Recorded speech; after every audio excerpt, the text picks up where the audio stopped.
At meron ho ako obligasyon sa inyo na humarap kanina sa Korte Suprema bilang kinatawan ng mga ordinaryong Pilipino, ng mga manggagawang Pilipino na kaisa po dito sa ating inihatid na kaso sa Korte Suprema na humihingi na ideklarang null and void at unconstitutional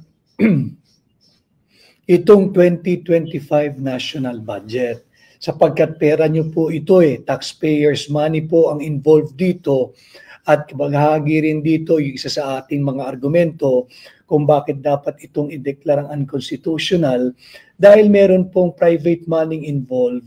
Yung mga perang nakolekta sa mga ordinaryong manggagawang Pilipino sa pribado na mandatorily ay kinakaltasan dahil mandatory member po tayong lahat ng tinatawag nating PhilHealth. So binigyan po ng zero funding ng gobyerno, yung administrasyon ni Bongbong Marcos, ang PhilHealth ngayong taon. Kaya maraming umaalma kung binigyan ng zero funding ang PhilHealth. Hindi po kasi dahilan na meron di umanong 600 million pesos reserve fund ang PhilHealth. That's not the point. The point being, saan napunta yung mandatoring kinakaltas tuwing sahod mula sa mga nagtatrabaho sa pribadong sektor. Patatandaan po ninyo, lagi kayong binabawasan sa inyong sahod. Hindi nyo pa man nahihipo yung inyong pinaghirapan tuwing kinsenas at katapusan, kinakaltasan po yung inyong mandatory contribution kasi miyembro ho tayong lahat ng PhilHealth. Yun din po yung ating hinahanap. Yun din po yung ating basihan ng unconstitutional because there is no way that the government can decide na bigyan ng zero budget or defunded ang PhilHealth. Dahil hindi po pera ng gobyerno lamang yan. Pera po nang gagaling sa ordinaryong manggagawang Pilipino na nagtatrabaho sa pribado. Nasaan yung perang yan? Yan ay kinaltaso sa inyo with a guarantee na yan po ay mapupunta pang pondo ng PhilHealth at ng Universal Healthcare Law, yung Republic Act 11223. Ngayon, kung binigyan ng zero funding o defunded po ang PhilHealth, walang binigay na pondo ang gobyerno ngayong taong ito, nasaan? Yung ikinalta sa sahod ninyo sa loob ng 12 buwan ng isang taon ng 2024. Yun yung ating hinahanap. Hindi ho ba tama si Pangulong Duterte? Pagka may kinaltas ka with a promise that this particular money or fund will go to your PhilHealth at hindi ibinigay sa PhilHealth yan, hindi po ba't estafa ang tawag dyan? Hindi. Ngayon kung ginamit mo naman, pang-maintain ng public roads o pampondo ng program appropriation, hindi ba ang tawag dyan ay malversation? So ito po yung isa sa mga argumentong ating isinusulong sa Korte Suprema. But before I discuss all other issues regarding the case before the Supreme Court, update lang ho. Natuloy po kanina yung preliminary conference at doon po sa preliminary conference, kaya po sinusundan natin ang ating pagla-live, yung ating posting kanina. I was informed by our volunteers na meron na pong almost 900,000 views. Itin ko 900,000 views yung ating posting kanina and that was about just 5 hours ago. Malaki po yung views, hindi po dahil ako po yung naroroon. Wala po akong ilusyon doon, hindi po tayo nag-iilusyon noon. Kaya po malaki yung views, marami po ang sadyang interesado na patuloy nating pag-usapan itong anomalous passage of the 2025 budget. But I already submitted myself kanina doon sa Korte Suprema. Iwasan ho muna natin, maintindihan naman ninyo na idiskurso yung mga detalye ng naturang kasong ito until after we are done with the oral argument. I think it would be prudent to refrain as much as I could yung i-discuss natin yung merito bago po magkaroon ng oral argument. So ang update po natin, natuloy po yung preliminary conference kanina, napakarami po ang naka-view na ng ating posting, ang ating update, hinihingi ko po na sana ay patuloy ninyong i-like at i-share ang lahat po ng ating posting at pagla-live ng ganito dahil hindi lamang po tayo kandidato ngayong May 12, 2025. Ako rin po tumatayong bilang representante ninyo sa kaso ng mamamayang Pilipino na nakabinbin po sa Korte Suprema. So there will be days, pagpamanhin po ninyo, I will also miss you, that I might be absent sa campaign trail, sa campaign sortie dahil naghahanda po tayo para sa oral argument. Ang naging kautusan po ng Korte Suprema ay tuloy ang oral argument sa April 1. At bukod po sa unang itinakdang April 1, nagdagdag po ng araw ang Korte Suprema. Ang sabi po ng Korte Suprema sa lahat ng abogadong naroroon at pati lalo na sa mga petitioners kagaya ko po sa ngalan po ng Sambayan ng Pilipino ay buksan na ang April 2 and 3 at naghahanda na po ang Korte Suprema para sa oral argument sa kasong ito. Hindi lamang po isang araw ang ibinigay. April 1, April 2 at April 3 ang itinakdang araw ng Korte Suprema para po sa oral argument. Mabuti po yon sapagkat yun ay sagisag na interesado ang Korte Suprema at binigyan nila ng 3 araw. Napakahalaga po ang oras ng ating mga kagalang-galang na hukom o mahistrado na kabahagi ng Korte Suprema. And for them to allot 3 consecutive days just to hear the oral arguments on this case, ibig sabihin, mahalaga po ang kapakanan ng ordinaryong Pilipino at ordinaryong manggagawa sa ating mga maestrado. At dito nga, muling binibigyang buhay ng ating mga maestrado na talagang yan ang yung court of last resort, kung sabihin nga, when all other co-equal branch of government seems to be unmindful of the welfare of the people, there is still the last bastion, and that is the Supreme Court.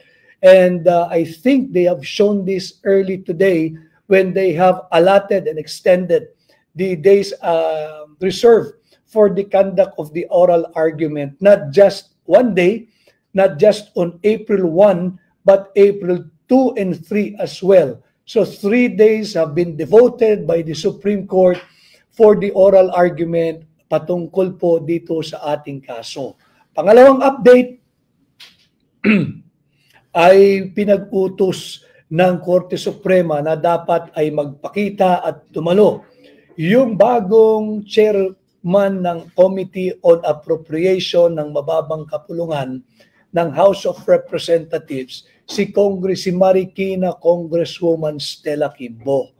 Siya ay pinag-uutos na magpakita at dumalo sa gaganaping oral argument diyan po sa Baguio, sa Supreme Court sa April 1. At bukod po riyan, matatandaan po ninyo kahapon ay ipinakita ko yung ating liham doon sa Senado. Tayo po ay nagre-request na bigyan tayo ng listahan kung sino-sino yung mga empleyado ng Senado at ng mababang kapulungan na napapabilang dyan sa tinatawag na Technical Working Group ng Committee on Finance sa Senado at yung miyembro, yung mga empleyado ng mababang kapulungan na bahagi po ng Technical Working Group sa House of Representatives.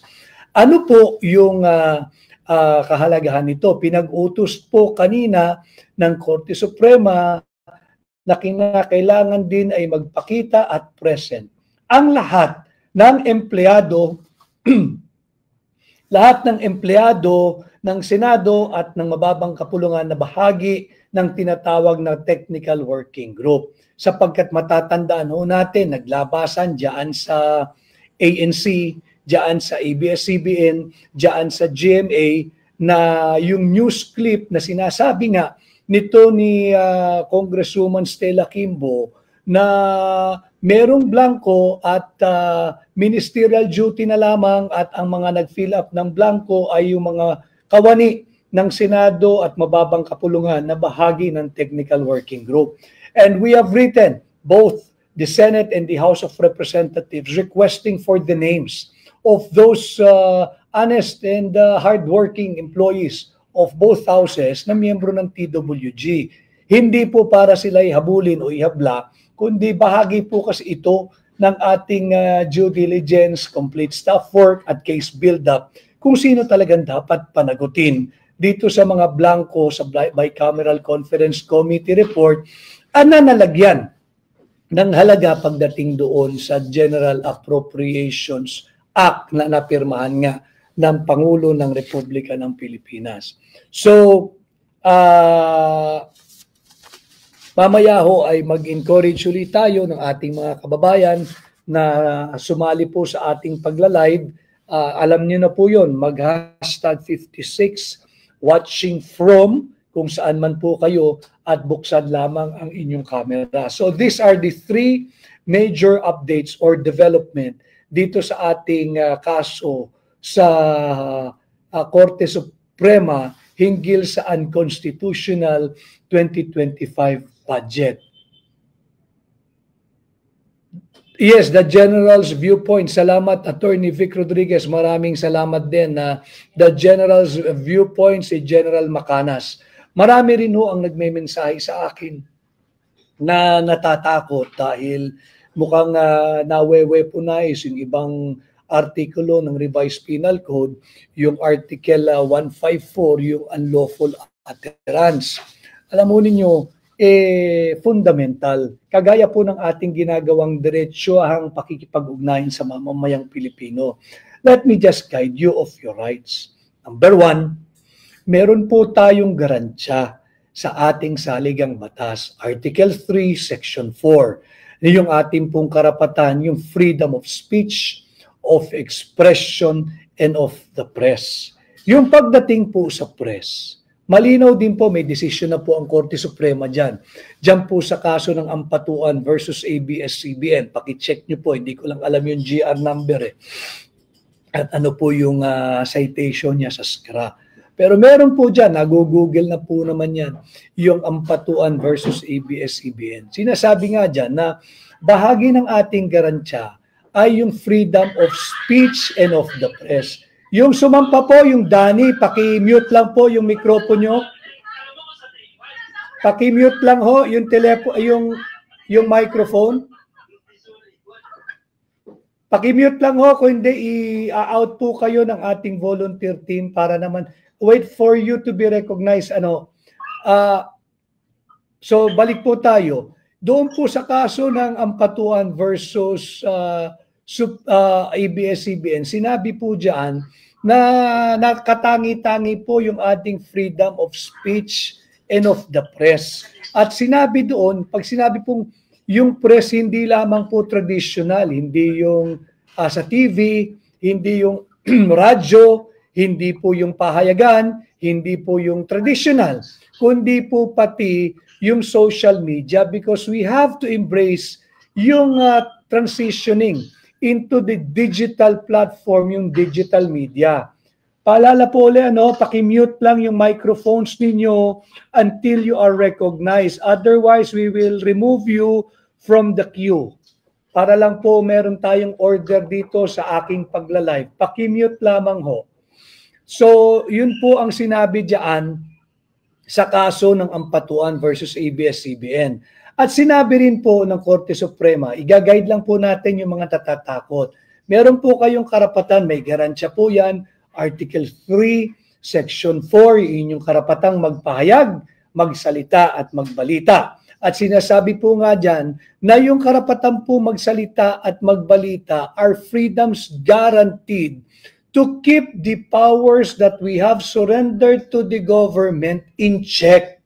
And these are powerful weapons of accountability. Ano po yung powerful weapons of accountability? Yung powerful weapons of accountability ay yung pong tinatawag nating freedom of speech and of the press. May karapatan po ang lahat ng mamamayang Pilipino na malaman ang mga impormasyon that pertains to matters of public concern. At ang karapatang ito shall be recognized by the government. Hindi po isusuppress, hindi po iwe-weaponize yung Article 154 of the Revised Penal Code, yung tinatawag nating unlawful utterance. Bago po magkaroon ng unlawful utterance sa aking pananaw, kinakailangan muna aksyonan ng gobyerno yung naging pahayag nung kahit na sinong ordinaryong mamamayan. Kasi constitutional right po yun eh. In the hierarchy of rights, mananaig yung ating Bill of Rights, yung karapatan nating magsalita, magpahayag, at magbalita. Both yung traditional media at yung social media. At bukod po riyan, meron pa po tayong isang garansya, yung Article 13, Section 16. Pakitingnan po ninyo inyong saligang batas. Yung karapatan, ulit ito karapatan ito hindi po ito pribilehiyo. Yung karapatan ng bawat Pilipino na makibahagi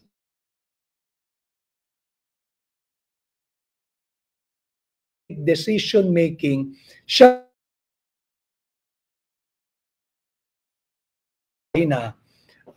baka mahina yung baka po nagugurgur tayo. Ano yon? Ay, nako, hindi ko alam. Nagla-live din ho pala si Binibining Maharlika. Hindi ko alam. Walang intensyong makisabay sa pagla-live ni Binibining Maharlika, ni Bol Jaquera. Pasensya na. Nagkataon na nagsabay tayo.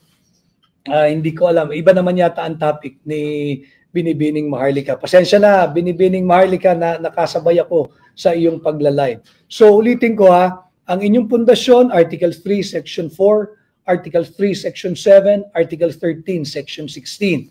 At yung the right of the people to public information empowers the citizens. Kinakailangan merong kayong karapatan sa impormasyon sa lahat ng bagay na may kinalaman sa araw-araw ninyong pamumuhay, dahil yan nga po ay nakaukit, may garansya, nakasulat.